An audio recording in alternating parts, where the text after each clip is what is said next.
Buenas tardes, les habla Danilo Antón, geógrafo,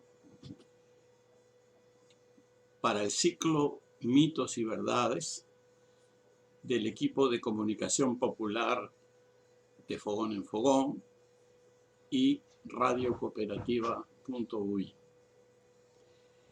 Estuvimos hablando anteriormente del tema del cambio climático.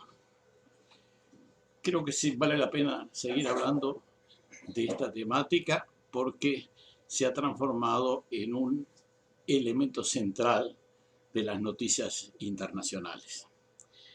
Supuestamente, la temperatura de la atmósfera está subiendo de acuerdo a estos criterios que se desarrollan y se difunden, que también supuestamente la temperatura de los océanos, más importante, está subiendo, y eso ocurriría porque aumenta el porcentaje de dióxido de carbono en el aire, que pasó de 300 partes por millón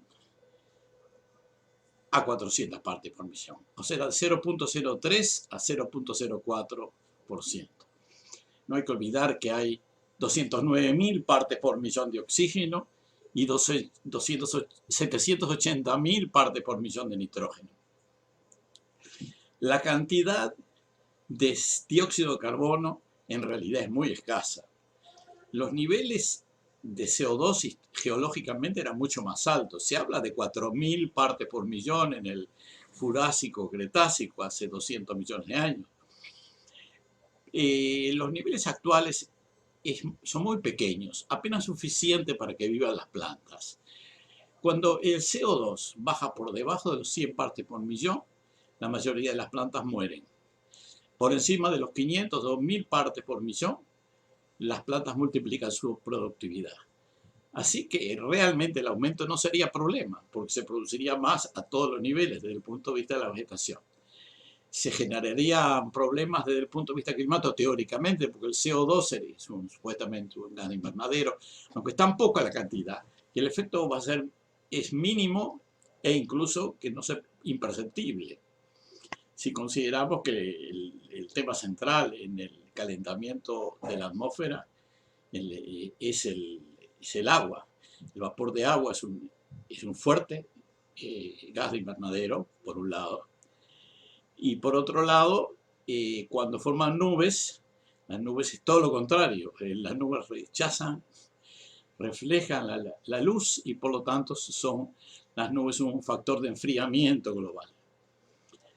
Los efectos de este aumento de temperatura hipotético, que las medidas no confirman absolutamente, sino dejan un margen de incertidumbre, es que se produce un ascenso del nivel marino, que sería 2-3 milímetros por año, cosa que efectivamente ha sido medida por los satélites. O sea que hay un ascenso de 2 a 3 milímetros por año, o sea, cada 10 años 2 o 3 centímetros.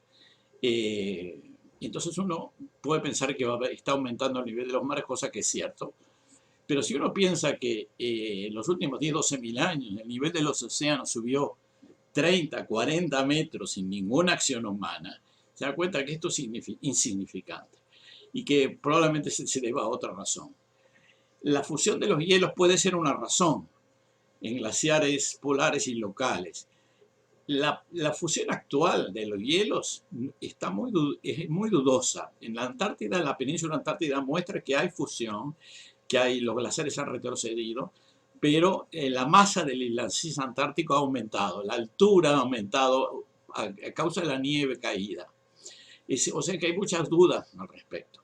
En el caso de los glaciares locales, muchas veces lo que pasa es que nieva menos, porque hay aridez provocada por deforestación, caso del Kilimanjaro en África, porque en los alrededores había bosque, que ahora no está, y entonces hay menores precipitaciones. Por otro lado, la aridificación, que supuestamente es producida por el cambio climático, en realidad se debe al sobrepastoreo, a inadecuados cultivos irrigados o a tala de bosques, como ocurrió en el Mediterráneo y como ocurrió en los bosques de Brasil, que han sido talados y disminuyó la pluviosidad hacia el oeste. finalmente cualquier cosa se atribuye al cambio climático. Por ejemplo, que los osos polares no pueden alimentarse y disminuyen, que no es cierto porque han aumentado. Que hay más huracanes, que tampoco es cierto porque no hay más huracanes. Que aumentan los tornados, pero tampoco es cierto porque no aumentan los tornados. Todo esto son temas polémicos. Pero es incluso peligroso para científicos o periodistas dejar de lado este tema. Para empezar, los científicos que supuestamente quieren presentar datos rigurosos que no confirman ese supuesto cambio climático o ese supuesto calentamiento global, pierden sus fondos académicos y no logran publicar una serie de inconvenientes que muchos científicos prefieren no pasarlos. Los periodistas que no son especialistas siguen la corriente porque esta campaña es obligatoria y dogmática.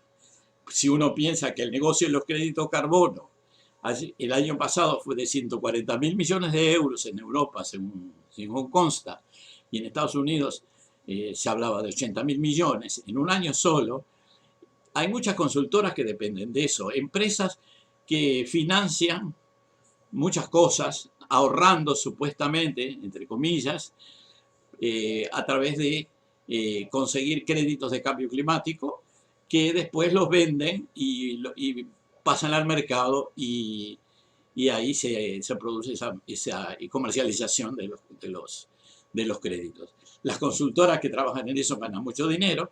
O sea que hay muchos intereses en juegos, además de los intereses académicos, los protagonismos de los técnicos, los científicos y la necesidad de los periodistas de tener noticias todos los días. Esto es por ahora lo que puedo hablar del cambio climático en esta instancia. Esto da para mucho más, pero vamos a dejarlo por aquí. Y aquí termino. Y bueno, les habló Danilo Antón en el ciclo Mitos y Verdades para De Fogón en Fogón y radiocomunitaria.uy.